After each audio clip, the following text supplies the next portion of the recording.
Field, when I first got to my first game, I remember that day so clearly. I bumped into a guy named Lloyd. He kind of had a team, and he walked me through everything. I mean, I knew the equipment. I was already kind of teching guns a little bit and fixing things, but like understanding the rules of the game and like having someone to show you that, it wasn't like the game staff and the refs and you watched a briefing. It was like, come follow me. I'll show you how to do this. Exactly. And if you had a good shop in town, they would direct their players. And typically shops and fields were mutually exclusive. They weren't the same thing that you see these days. Today you have a lot of fields are the shop. They have to. Yeah, to survive. And we'll get to that. I want to talk about margins and all kinds of craziness that are going on. So yeah, 2012, because that's kind of the bubble burst, right? That's where everything's growing, new players are coming in, things are more affordable as we go from 2006 up to 2012. It's growing like crazy. Shops are popping up everywhere. And then kind of what happened there where things started to peak? Well, that's when bad decisions happen. You know, people were growing, we're growing, we don't know what to do. So it's like, oh my God, we need to buy more and more and more and more stuff. So overflow of inventory. Some, you know, I don't know if you heard of it. There were 20,000 SVD imported. 20,000 SVD rifles? If you guys don't know, SVD is like a very unique Russian like sniper rifle thing. So it's not like a common gun that everybody's going to want to buy. 5,000 gold Thompsons. How are you going to get rid of those? How are you going to sell 5,000 gold Thompsons? I don't know. They're probably still in a warehouse somewhere. Somewhere. You know, so basically bad decisions. You know, bad decision because they see anything we make, people buy it, people eat it up. At that time, that's when the bubble start. You know, you can see something's going on because when distributors start importing one model, 5 containers of one model, and all of a sudden it got stuck because people stop ordering. They have too many. Each shop will have, you know, when we talked about earlier, four different brands, ammos, you have 20, let's say 20 M4s. Now you have 20 brands, and everybody's wanting you to stock 5 to 10 M4s. So stores, they're full. They inventory issues. Now they have to turn to cash. So people are starting discounting like crazy. People growing, people buying new buildings like us. We're the first one to have automated system, barcoding, all that kind of stuff for inventory. That's why our fill rate at best was 99.8%, and I think my guys they're that good, and plus our technology input. So you can see all the big stores start expanding. All the big stores start buying crazy amount of inventory that nobody can absorb. You know, even if you sell it for $50, it's just not that. There's not enough customers. There's no customers out there to match how much product's sitting in here. Right, and we all want to hit that number. Everybody think that, hey, now you have 100, so we should be able to sell 100 and make more money. No, so the reverse started happening. Now, let's say you used to pay $60 for a gun and you can sell it for 100. You know, that's pretty much the typical margin back then. Now you need to start slashing it. So when people do, let's say Black Friday 15%, 20%, let's do 25. But if you do simple math, if your cost is $60 and you do a 25% off, now you're only making $15. It's not you just minusing $25 from that. Right. Your cost is sitting at 60. You have $100 retail. You bring $25 down. You're selling it at 75. You got $15 left over. Right. And honestly, I know a lot of people out there are like, oh man, there's so much, like these companies make so much money. No. And you understand, retail needs 30% margin. 30 plus. Anything below 30, the business will fail because that means you can't pay your employees, you can't pay your electric bill, you can't pay for a facility, you can't pay all those things. Like for example, we'll touch what's changed, right? Tokyo Marine M4 used to be $350. A plastic full metal gearbox. I never heard about that term before till later on. All those Chinese clones happening, right? $350. Nothing. It's just a plastic gun that shoots really good, right? $350. If you tell me, hey, what can I buy with $350? You can buy a Crytek full metal, full wrist, fully upgraded. with the MOSFET. Yeah, for $350, and some people even give you stuff Yeah. just to get rid of it. Just imagine the difference. The AMD 65, we just blow them out, $89. Yeah. That is below wholesale. It's below. And that's an Echo One gun. Yeah, you know, basically everyone took a loss. Mm-hmm. Okay, we just need to turn money and whatnot. The kit itself, the kit itself used to be $650. I remember the kits because I remember like the Hurricane kits were the big kits back then. Like you had a Right. 416 Hurricane kit, and that was $600 and something Right. just to convert an M4 into a 416. You talking about Crytek, their LMG. Mm-hmm. You know, that was a kit too. The kit used to be $1,000. Mm-hmm. You know, now you can have that gun for less than half of that. You know, so the economy. The Shrike kit. That was Yeah. also a Hurricane. I remember that. Yep. So things change. That's why you asked me. Things change, and now we talk about the bubble burst. Now before, you have two issues. Your margin's not there, and now you're sitting on so many inventory. What can you do? And you're also selling lower price items.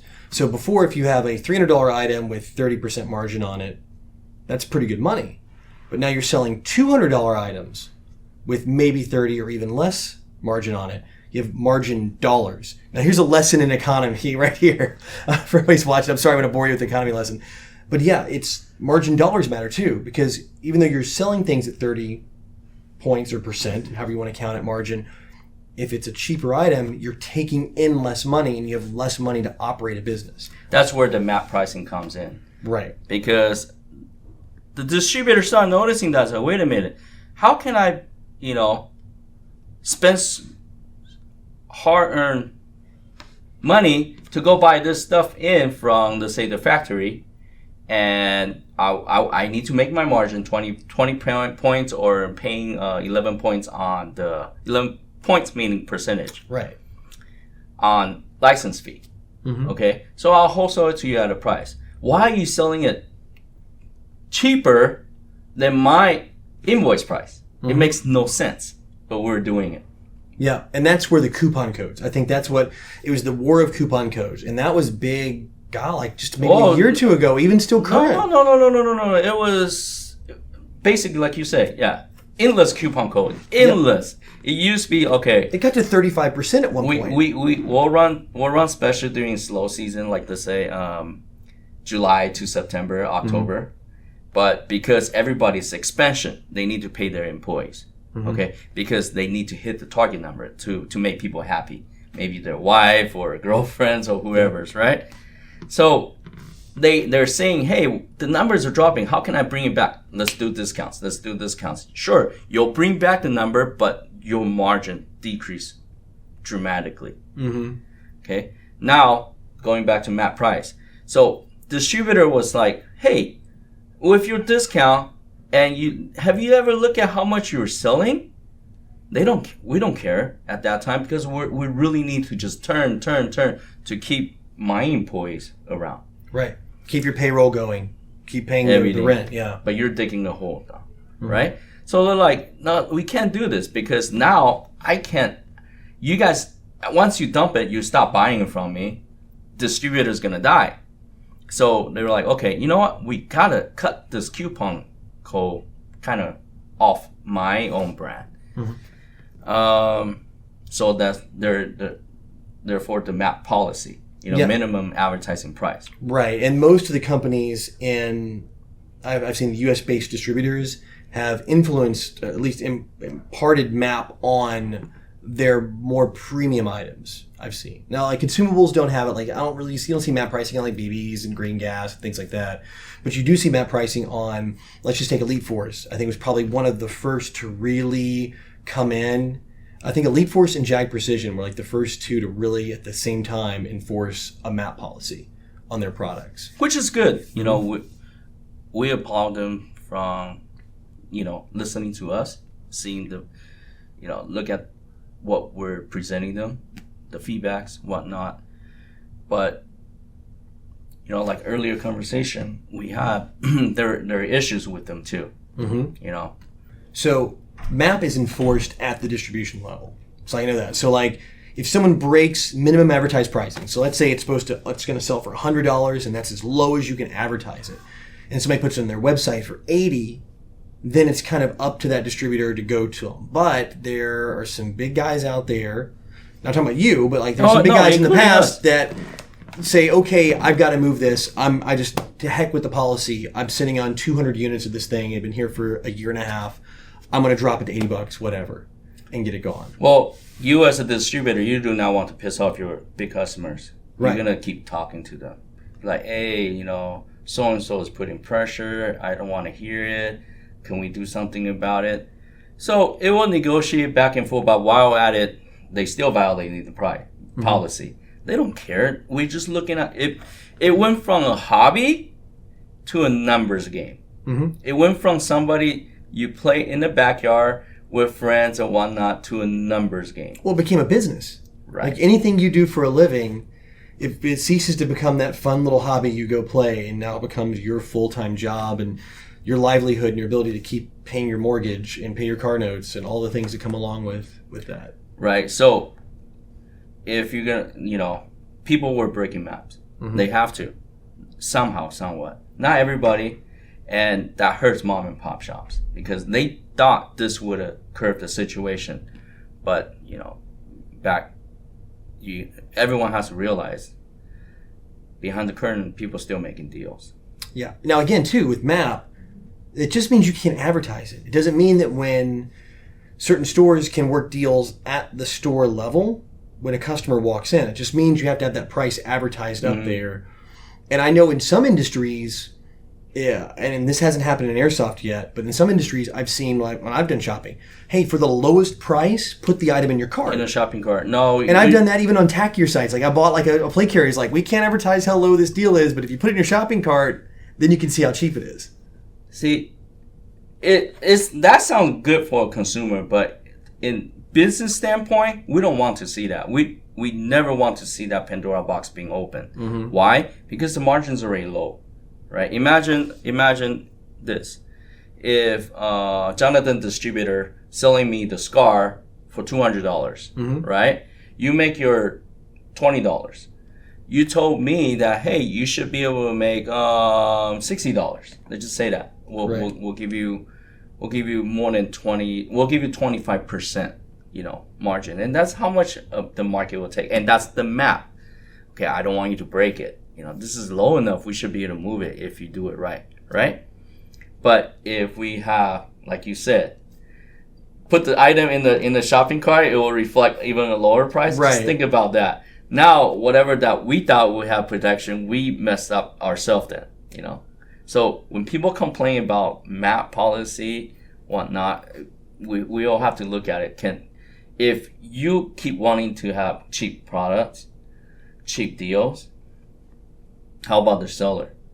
Do we care about the seller then? Yep. You know, something has a price, but if let's say if a distributor make an unrealistic MAP policy, we will reflect it. It's like, no, that price, there's no way we can move any, or there's no way consumer will accept it. Because you know what a customer is willing to pay for a product. Mm-hmm. You can't say, okay, I'm going to take this normally $200 gun and we're going to enforce it at $350. And then I'm just never going to buy that from you guys because I'll never be able to sell it at $350. Right. So for the people who, you know, consumer who complain about MAP policy, they set it up to protect the store and protect the industry, you know. But for the mom and pop shops, yes, there are backdoor deals happening. Oh yeah. But again, that's the hobbyist turned businessman, and either you adapt and convert. And I've seen, countless stores close around the country, really this year and last year. So this is 2016. So between 2015 and 2016 has been, probably 60, 70 shops in various cities have closed up. Big shops, big online retailers have closed. Because it used to be, I would call it the big four. There were four major online retailers, and now there are two, really, at this point, if you really want to count like two that are competitive. With a third it's kind of there too. So, and then there were still other ones, like 4 or 5 or 6 that were still pretty sizable online retailers. Well, back to what you were saying, 2012 when the bubble burst, right? Mm-hmm. So the issue is not just, our internal issue. There are other issues. So back in 2012, we all remember the Sandy Hook tragedy, Right. right? And I still remember that day. The sale literally just hit the wall. It stopped. And we even had people calling in to cancel orders. Like that day it happened, they were on the phone calling you that they placed an order that morning and they're canceling that afternoon. Right, because the administration start, talking about gun violence. So gun, airsoft gun, and we got tied into violence, just like video games. They talk about, video games with violence and whatnot. We start seeing changes around the whole country, not just California. We have to deal with SB 798. Yeah, they changed that bill a bunch. Basically, it's the rainbow bill. That's the Exactly. rainbow gun bill where you got to tape it and all that. So we're running into school district not liking it. You saw the pictures at Seattle, the two kids posting got suspended. I believe it was 2 weeks. Yeah. I don't know, but it was a Crytek gun. Yeah. Right? Virginia situation, and like you were mentioning about T-shirts. Yeah, and wearing T-shirts, like you can even wear a T-shirt that even has a gun brand or even a gun on it. Yeah, then that really hurt the whole airsoft industry. If you're talking about the decline, why it happened. I think public perception, public opinion of this hobby drastically changed. Because of what we use, which is this right here, looks very realistic. Exactly. When we first started, it's just something that, hey, this is cool, buddy, let's go play, fun, hobby. We never look at this as like a violent toy or I'm going to train with this and become a terrorist or something. Right. But the government starting feeding this kind of information to the public, oh, guns are bad, oh, assault weapon ban, oh, semi-fully automatic, ghost guns, what exactly, 30 clip per second. Yeah, 30 clip per second ghost guns, yeah. That was...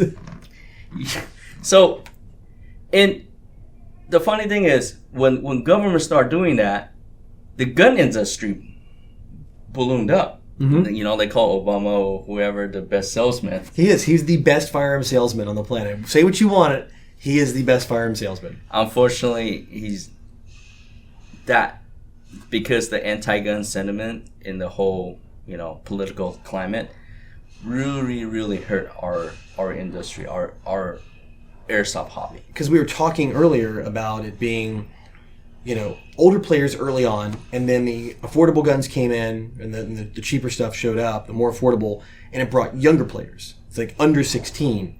But most of those players, like especially the 12, 13, 14, the playing decision is made by their parents, not by them. Right. So if you take away that, it pulls us right back to where you and I were 15 years ago, 14 years ago. Right, but now the structure is so big, and if the circle is so small, how are we going to support that? Right, it's like a pyramid, right? Before it was you had a good normal pyramid. Now it's an inverted pyramid. Right. Where you have a small player base again, or potentially that way. We're not there yet, by any means.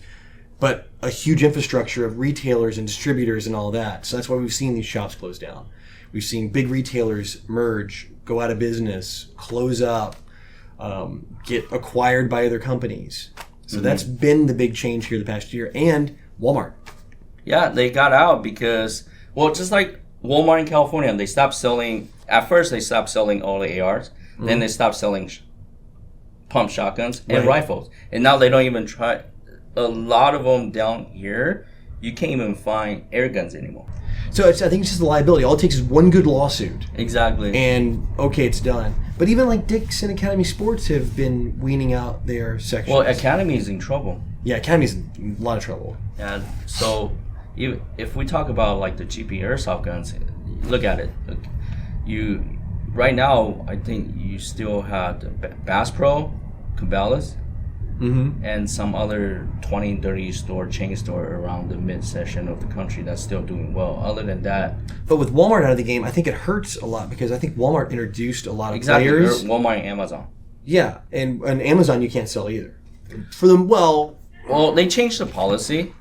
They just say for California and New York, you cannot ship to those places. Okay. So they made a change. When big chain store pulls out, airsoft get less and less exposures. Yeah, younger players don't see it. They don't get to play with their older brother, and I don't know if you're seeing this, but the average player seems to stay, unlike myself, who's been in this for decades, stay in airsoft for about 12 to 18 months. It seems that's about right. About the life cycle of your average airsoft player. Mm-hmm. So if we lose a generation or two, where the next group doesn't come up and see that it's cool and they're playing it too, and the next one comes in behind it, if you lose one or two of those generations, you could kill out airsoft in a whole community. So how can we do it? Simple. Yeah. How do we? I mean, it's really. I guess that's the bottom line here. To me, how do we fix it? To me, I think it's simple. For the remaining shops, we really have to push games. We got to introduce the airsoft the right way. For example, John, you never heard of airsoft before. We really have to patiently explain to you what exactly it is. We have to tell you about rules and regulation, not just on playing, how to carry it, what not to do. Mm-hmm. You know, then it's for you to decide whether or not you want to obey those rules, right? We need to tell you how fun is it to play this game. It's not just here's a gun, go play. Yeah, watch a 5-minute safety brief, and okay, off you go. No, it can't work like that. Mm-mm. Because it's a hobby. You know, like the other day when me and you were having conversations, right? Like golf. Yep, we're talking about golf. They're really hurting. But see, golf, since they are that industry is, I say, 1,000,000 times more robust than us. Mm-hmm. But see, they understand. They're foreseeing the situation. They know the overflow of clubs. Now they're cutting back. Now Nike is getting out of the golf business because they were losing tons of money. They're seeing that. PGA is seeing that. Their whole government body and whatnot, which airsoft don't have any association, but they're starting the first tee. What exactly is first tee? They trying to bring a lot of young kids into golf. Mm-hmm. They teach them how to play. They have free seminars or whatnot at golf courses, and they encourage people to go play. They teach. See, with airsoft, I think the older players, if you want to see more airsoft players playing, we really have to teach. We have to mentor, like what you were saying. Oh, don't do this and don't do that. And not just that. How about tactics? You know, if you keep dying, that's not fun. You know, hey, instead of you coming out shooting at people with no covers, hide behind something, then shoot, right? Or if they're 200 yards away, why are you shooting at them? You know, get it closer. You know, we already know the effective range is about 150 feet. Anything longer, they're probably not going to feel it anyway. Right. You know, so on those effective shots, no. So I think mentoring, teaching them, understand the game better will definitely revitalize this industry because it's still fun. If this hobby is not fun, I wouldn't be in it anyway. So whose responsibility is that, though? Is it the field? Is it the retailers? Or is it the players? It's complete circle, the whole industry. Just like what we're talking about with golf. The whole manufacturer's behind it. The golf courses are behind it. The PGAs, but the professionals are behind it. Why? Mm-hmm. Because it's simple. Course needs players. Just like our play fields needs players. Mm-hmm. Right? Manufacturer needs players. Because if you have no players, you have a bunch of cheap clubs, what is that going to do? Right. Professional needs players because without players, you have no job. Right, because they're not going to, you're a player and typically you're watching the golf tournaments. You're following your favorite golfers. Yeah. Well, PGA means professional golfers, meaning like like my employees, you know, store people or whatnot. So it's as simple as that. Everybody, we got to go back to, I'm buying this, gun. I'll put it at my store. It's going to walk out by itself. Mm-hmm. It does not work like that anymore. We really have to teach them, hey, this is fun. You should, you can shoot. You can skirmish with your friends and it's safe. Mm-hmm. If you play it right, with goggles, face mask, or proper equipment, right? And you teach them it's about honor because it's based on honor system. So what exactly is honor system? We really have to explain that to the the whole current player base and future player base, because I really think because the gap that we're talking about, upside down pyramid, whatnot, the shrinkage of players. New people don't want to be bullied. New people want good information. New people don't want to be not taken care of. Meaning like, hey, can I go play with you the next game? Can we set up? I have an empty land. How about you come and play with me? Stuff like that. We need more like that. Like back in the late 90s and early 2000s. I really enjoy those games. I do too, and I there's still pockets of that around the United States because I travel a bunch and I've experienced that in certain areas that I see the magic is still there, or they've recaptured lightning in a bottle, if you want to call it that, where it's that same. I see the older players mentoring the newer players, so the seasoned players and the people who are new. It doesn't matter age; it's are you new or are you not new. I see that mentoring going on, and that's a great community. And those are areas where Airsoft is doing very well. But the problem is, those are few and far between. Well, that's why everybody has to pull together and do it. I mean, you can see how excited I got when we're talking about the fun Airsoft stuff. Oh, I know. Because it brings back memories. I mean, I love playing private games. I know. And I love introducing new players into private games. Once they love it, you just see their eyes, oh my God, this is so fun. And better yet, it's this mingling instead of everyone on the cell phone and not looking at stuff, right? Mm-hmm. How many times have you missed the times that you sit at a restaurant talking about, oh, I shot you, you shot me, how the game ran?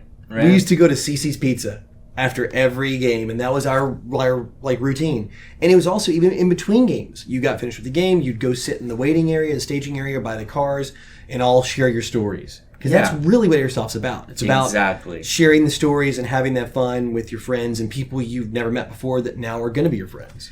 So going back to what it's coming a full circle. We went from fun, really extreme fun, to numbers. Yep. And we really have to reverse that, because for the stores and industry to see the number rebound, we got to bring back the fun. Yep. I encourage everybody set up games. I encourage everybody set up, clinics to teach people what exactly is Airsoft. People don't know what it is. Even, have you ever have friends say, hey, Jonathan, long time no see, and what do you do now? Oh, Yeah, I have to explain to him, it went for a while there where I didn't have to say it's like paintball, but now I'm back to almost that all the time. Like, it's like paintball. Because it used to be most friends who had kids that were young enough to play knew what it was, and it's not that way anymore. I've seen it come and then go. So yeah, I agree. It's got to come back. It's got to be by the players. It's got to be by everybody. Us, me, you. Every single person in this entire industry has to do this. Right. So a few years back, we started seeing this issue. So we're trying to do the Tim versus Bob to the Empire series and all that kind of stuff. I'm gonna do whatever I take to do it. We're if you guys think we're making a lot of money on it, no, we don't, because people travel. We have to pay people overtime. We have equipment. We have raffles and whatnot. We're doing this. Yes, since we're talking about business. Yes, it is a business. It is a business expense to gain more players. But we also want you guys to enjoy it, because if you don't enjoy the game of Airsoft, it doesn't even matter if I sell it to you for $5. What are you going to do with it? You cannot protect your home with it. Nope. You cannot bring it out like, oh, look at my new Airsoft gun. You're going to get shot maybe, you know? So we have to bring that fun back. Yeah. So we got to put the fun back in Airsoft. That's it. Exactly. Well, I think we've pretty much covered all the topics here, and it's a lot of insight. I really think it's good. I agree. It's interesting that you and I are very much on the same page that putting the fun back in Airsoft is going to be so important here this year and for the next few years. Otherwise, it'll be gone. Yeah, it's everybody's effort, not just Airsoft GI's effort, not just Jonathan's effort. Everybody, if the professional, the Airsoft professional, meaning like let's say the YouTube medias and whatnot, to players, to the stores, everybody have to put in that effort. You know, it's no longer, oh, buy this gun because it's cool. We have to tell people why you need to buy this gun. You know, what's the fun behind it? Yeah. We have to sell the fun.